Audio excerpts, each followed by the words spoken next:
దేన్ని పట్టుకోవద్దు. మనం దేన్ని తీసుకురాము, దేన్ని తీసుకుపోము. దీని అర్థం ఏమిటి? మీరు దేన్ని తీసుకుపోకుండా ఉండేలా ఈ విశ్వం చూసుకుంటుంది. అంటే మీరు వెళ్ళే సమయం రాకముందే ఈ జీవితంలో మీరు సంపాదించిన అన్నిటినీ వదిలివేయవలసిన అవసరాన్ని మీరు నేర్చుకోవాల్సి వస్తుంది.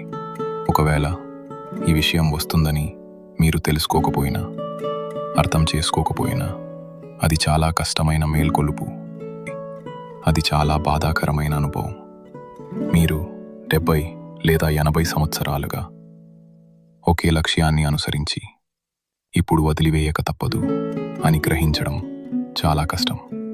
ఇది నేను కనిపెట్టింది కాదు, నేను గమనించిన నిజం మాత్రమే.